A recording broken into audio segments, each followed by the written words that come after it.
Brian, what's this new phase in your life? Phase? You know, with the... Oh, well, it all started with Reaganomics. No, more recently. Like Don't Ask, Don't Tell? No, Brian. The newspaper? Oh, I don't want to get too political. No, Brian, what's underneath the newspaper? My medical history is none of your business, Alex. Besides, aren't you supposed to be explaining to me why She-Ra dines in Catra's downstairs diner? Brian, you're not wearing any underwear. Oh, yeah, I'm doing this new nudist thing. Thoughts? Can you, do that thing where you, stop? I can't. I don't have any money to afford clothes for the coming nuclear winter. Well, the underwear expert is all you need. Alex, I can't use whatever you just said. My waist size is very particular. Just look at these luscious Kardashian hips. Yes, I'm very jealous. But the underwear expert caters to your waist size, no matter how luscious your hips are. But whenever I'm not harassing the workers at a store, I'm trying on new undies. How am I gonna get the security that my tighty whities are gonna fit just righty? Well, Brian, you can always preview and refine your order if you don't want to get surprised. Also, I'm pretty sure that's super illegal. Besides, the underwear expert offers exclusive items you can't find in store or anywhere else. Like my mom! Yes, like your mom. But what about these moneymakers? They're hecka cold all the time! Also like my mom. Well, Brian, you can add socks to any existing subscription. Alright, Alex, you've convinced me.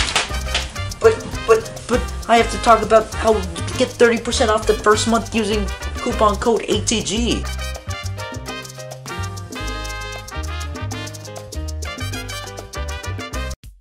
Yeah, look at how good that underwear looks.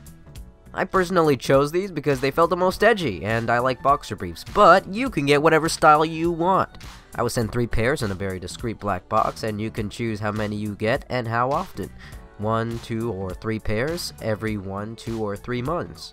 You can be very methodical and choose exactly what type of underwear you'd like. Or you can be surprised on every style every month. The underwear you get is really high quality. Like, I'm used to getting my underwear from the side of a road under a bridge, but this is actually like I understand the point of underwear now. And then for my trans and gender non-conforming friends out there, this is a pretty good option because it's very personal and anyone will feel welcome in a new pair of underwear from the underwear expert.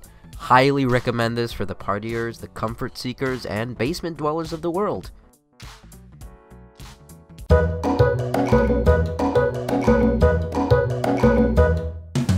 She-Ra, Princess of Power was a kid's cartoon from the 1980s about a princess warrior's rebellion against an evil emperor. The animation was mediocre, everyone looked the same, and now you can buy a figurine for $4,000? Listen, if I'm going broke, it's for basic living expenses, not plastic. But then a reboot was announced, and everyone was like, wow, I can't believe the 80s are back in style. And then other people, crawling out of a cave and screaming into the void, complained about how She-Ra wasn't womanly enough, like, in the previews, or... Oh no, she's drawn in a different art style. Uh-oh, here come the gays. I'm so glad our agenda ruins everything because honestly, the reboot turned out pretty good. Listen, other reboots are kinda lost on me. I didn't really enjoy Voltron that much. Do I understand the appeal? No, I don't. But with She-Ra, I actually cared about the well-being of the characters, and you know, that's a pretty big deal because I don't even care about my own well-being. The characters are pretty defined, diverse, and real. It's not your typical anime. So let's do a thorough analysis of this piece of meat. Let's take a look at the lead up to Catra's sex giggles and Adora's naive gayness. Let us start from the beginning. About 14 billion years ago, there was a large expansion of mass, and the— Alex, can we not do the Genesis shit right now? Anything past Invisible Touch was a little too pop for my tastes. Okay, let's start a little bit later then. Okay. So, Adora and Catra were both orphans who were adopted by an evil empire called the Horde. Unsurprisingly, growing up in a fascist playground with a controlling sorceress for a mom doesn't make for the best upbringing, but they kept each other stable. They were each other's constants, best friends, whatever. Soulmates, gal pals, buddies who bump into each other suggestively. Adora turned out to be pretty good at beating people up. Well, everyone at the Horde was pretty good at beating people up, but Adora was the best at it. Their caretaker, Shadow Weaver, ended up getting a preference for Adora. Catra was super rebellious though, which makes Shadow Weaver basically hate her. Cool, we love a mom figure. This dynamic goes on for a while, at least like 3 minutes, maybe 4. So Catra slowly bottles up her feelings of weakness and worthlessness like your average tweeting millennial, and Adora continues to surpass her. Adora doesn't mean for Catra to go through this emotional torment, but Adora is kinda naive, and Catra doesn't want to talk about her feelings. And this is alternate future pastish other planet world, so they can't really project their emotions on ironic JPEGs on the internet. So this is how the ball gets rolling. One day, they decide to take a trip to Makeout Point, and Adora wanders off and stumbles across a shiny object. And this makes Adora dream up Robot Doctor Who. But Catra just thinks she's a little woozy, so they cancel their date and go back to base. But Adora's like intrigued, so she goes back alone. Because, you know, Robot Doctor Who? And now I have to explain the rebellion. The Horde is evil, princesses are the rebels.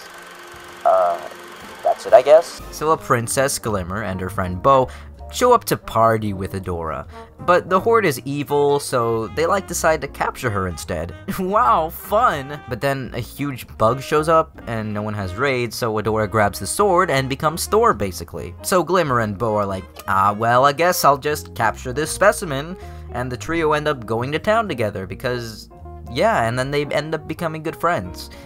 And Adora observes how peaceful the rebellion actually is. She realizes that the Horde has been conditioning her and lying to her for years. What she thought was a military settlement turned out to be just like a hippie commune. And from then on, she vowed not to be like a fascist. But Catra's really lost without her wife, so she goes and looks for her.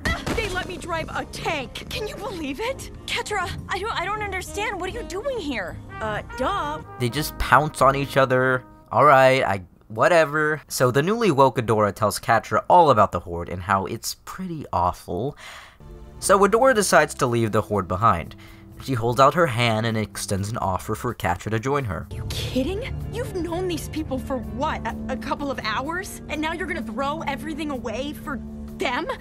Oh, what happened to you? You thought. And Catra's understandably like, no? Can you imagine being engaged with someone for like 20 years, with them as your only positive in your life, and then suddenly have them want to leave for people they barely know? Like, wow, hope you sign those prenups. And it ends with Catra dramatically backing away with a broken heart. Makes me cry every time I watch. So about every 20 minutes.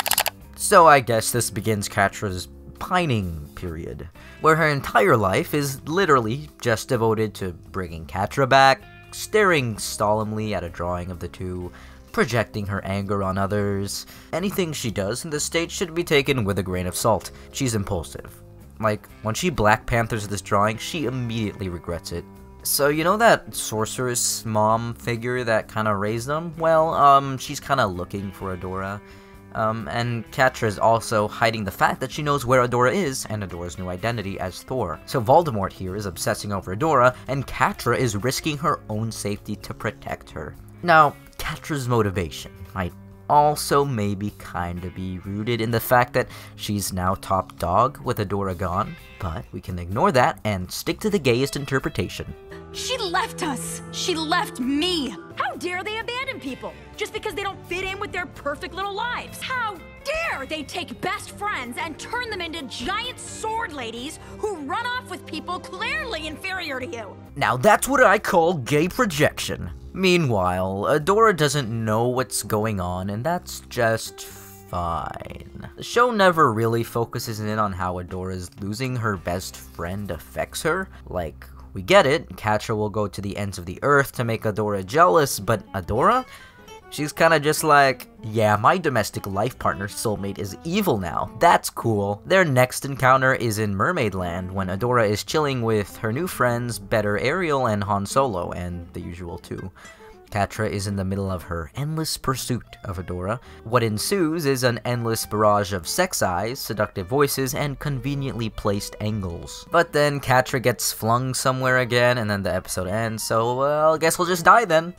You know, for supposed life partners, they don't really get along. But the internal conflict is what makes it so juicy. Well, maybe you're just confusing normal tension for sexual tension.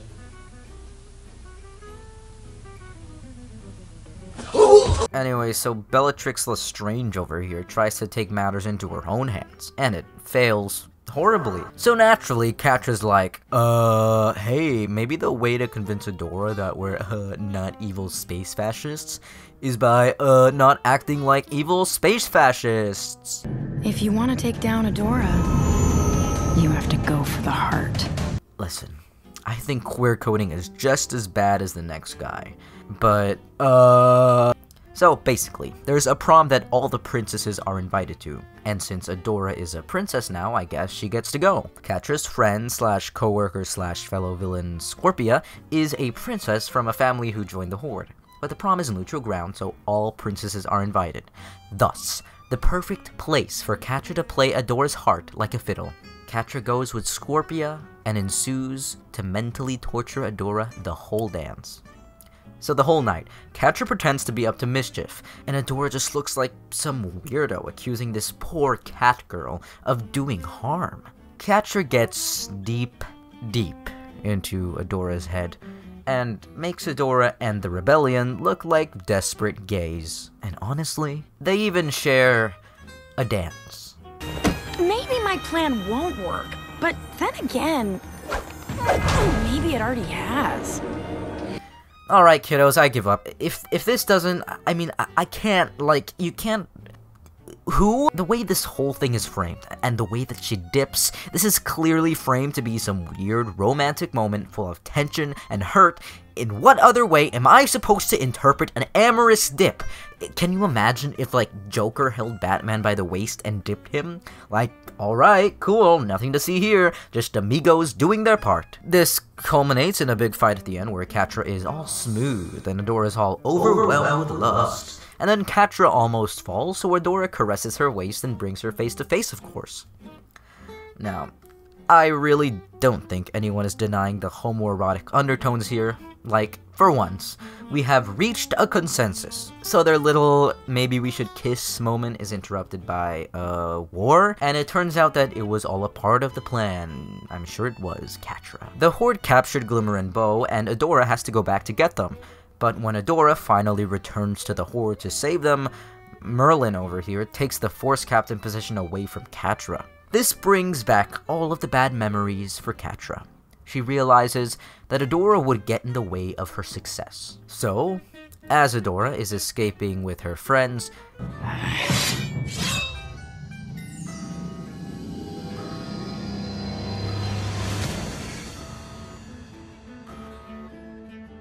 What are you doing?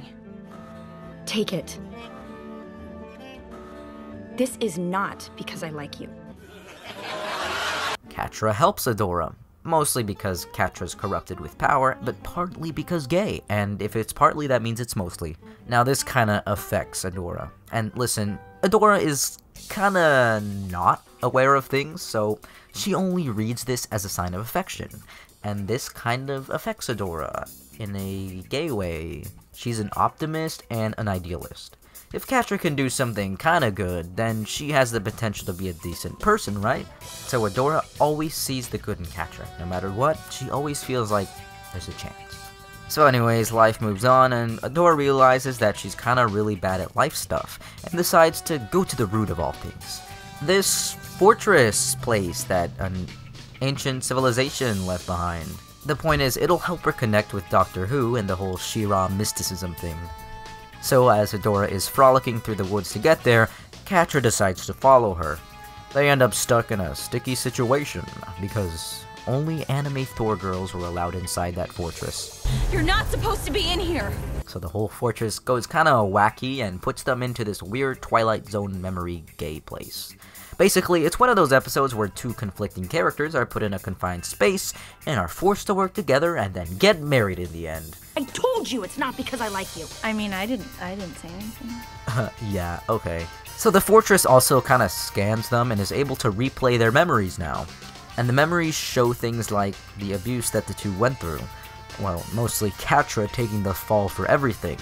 It also shows how Adora was the favorite, and Catra's facade of trying to keep it cool.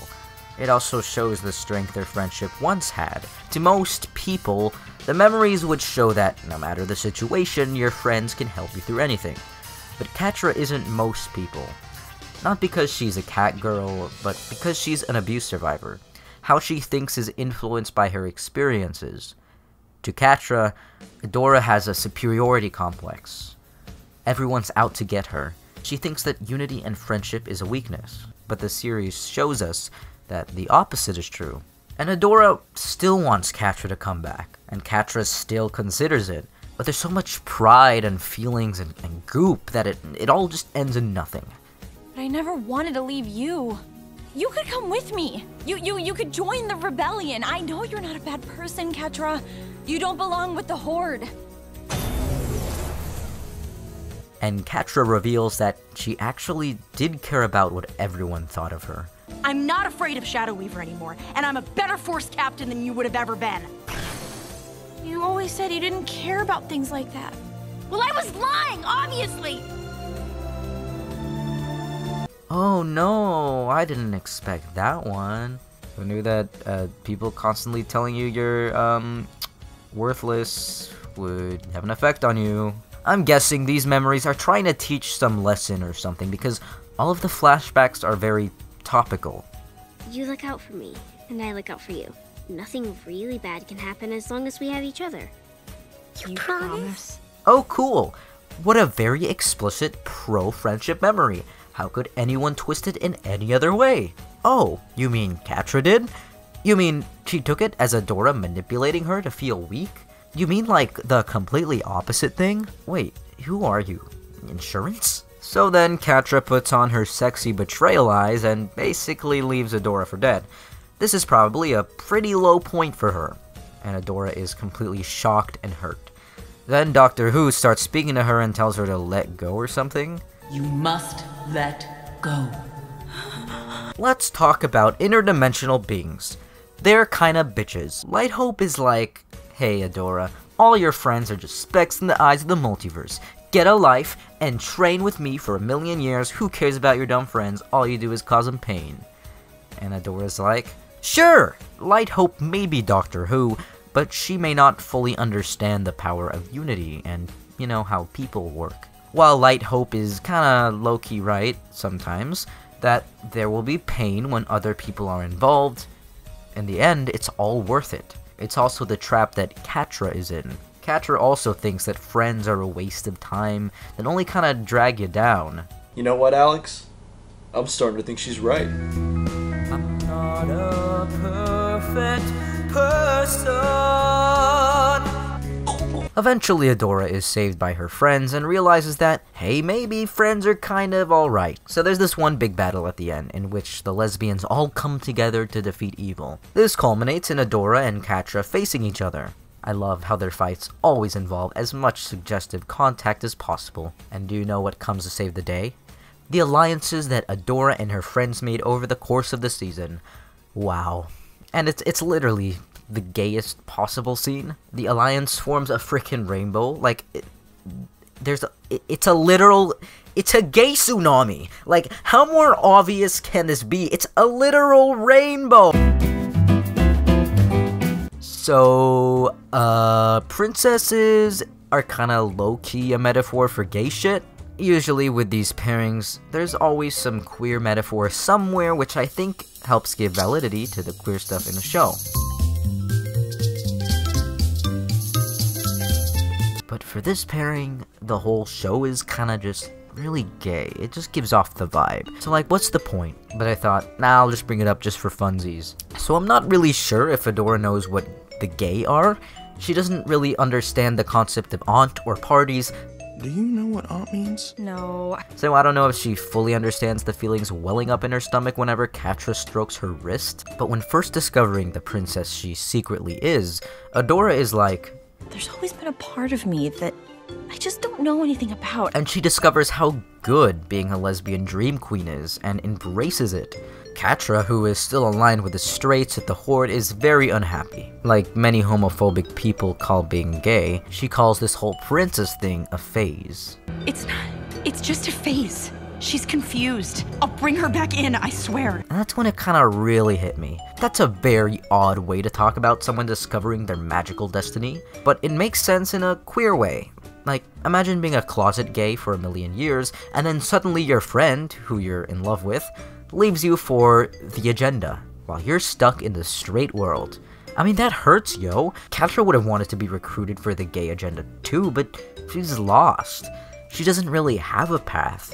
Adora has a clear path ahead of her. And when Adora finally does confront Maleficent over here, it's like a bad parent confronting their gay kid. This is who I am. Notice it's not, "This is morally what's right," or "I chose this, let me be." Adora says, "This is who I am." And let us not forget the literal rainbow that encompasses the princess. Yep, totally straight. Totally straight. Now, there is explicit queer representation in this show. It's small, but Natasha and Spinderella are two beautiful queer wives, and it's nice to have them there. And then, you know, Catra is pretty, Catra? Hey, Adora. Adora is not very out. She's very vanilla and kiddish, and that's fine. You can be gay and vanilla and kiddish. But I think that maybe the writers want to throw us a little wink wink nudge nudge by implying a queerish narrative. Maybe I'm just saying words at this point, but it's possible, and you know what they say. If something is possible and has minimal evidence to substantiate it, then it's probably true. Listen, Noelle Stevenson is pretty great. I was first introduced to her work when my Japanese language teacher in high school showed me a copy of Nimona, and I thought it looked pretty gay, and, you know, the whole situation was pretty gay. And Noelle Stevenson is indeed a self-proclaimed gay. She's also executive producer of the show, so she probably has a lot of creative influence over it. And I honestly have no doubt in my mind that this show will continue its gay spin. And there are legitimate reasons not to be into Catradora, because at this point the relationship really isn't healthy. But we might be introduced to a redemption arc, or maybe Catra and Adora become estranged wives that start their own families, but then lose their spouses in terrible accidents. So they reconnect and realize they've been in love with each other for the past 20 years. The representation of various types of gender expressions and even queer identities is super awesome and important. And the world of She-Ra is a world where the majority of the characters present as female. They vary widely in their intentions and their characters and their expressions. Wow, it's almost like women in real life are real people with varying identities. Maybe more shows should catch on. The characters can be typically feminine and be strong. Femininity here does not carry a weak connotation like it does in other places. A princess is not someone to be saved, but a warrior. And Noelle Stevenson doesn't play around like other creative directors do. When asked if characters are queer, she just says yes. She doesn't go, "Well, it's up to the audience." Or, "Well, I always saw him as a gay, but you know, it's not gonna be in any media." It's straightforward and obvious, and that's how queer representation should be. And let me quote Noelle Stevenson here. "As a gay woman, it's something I think is really important to feature in kids' animation, just to show the richness of experience in the world and the different ways that characters can love each other. It's something that I hope is just a very natural and a very inherent part of the show." Now, this doesn't mean necessarily that we gotta pack it up and call Catradora canon. It just makes it possible, and it makes that reading a valid reading. Stevenson knows when things are gay, so if the audience sees something gay, everyone involved will be very aware. But in the end, whether Catra and Adora are gay, bi, pan, ace, something else entirely, in the end, are they gay? You decide. Hey, we're the Are They Gay team. It's mostly him, like 99%. But I sometimes help, and that's shit. I contribute to some of the writing on the live skits, which I'm doing right now. You see, after a long day of thinking about 1 or 2 lines, I like to put some underwear on my head. Made by the Underwear Expert. Excellent subscription service, you should definitely buy from them. 30% discount code for your first month subscription. ATG stands for Are They Gay? And now my Patreon supporters. Ha ha ha ha. Alexina, Night Tripping Fairy, Charlotte, Del Elliott, Etienne, Harry Gagones, Isabel Blackwood, Jessica Carmona, Leon Weigel, Marie, Melina Conan Chan, Ravenstag, Rebecca Patch, The Foster 24,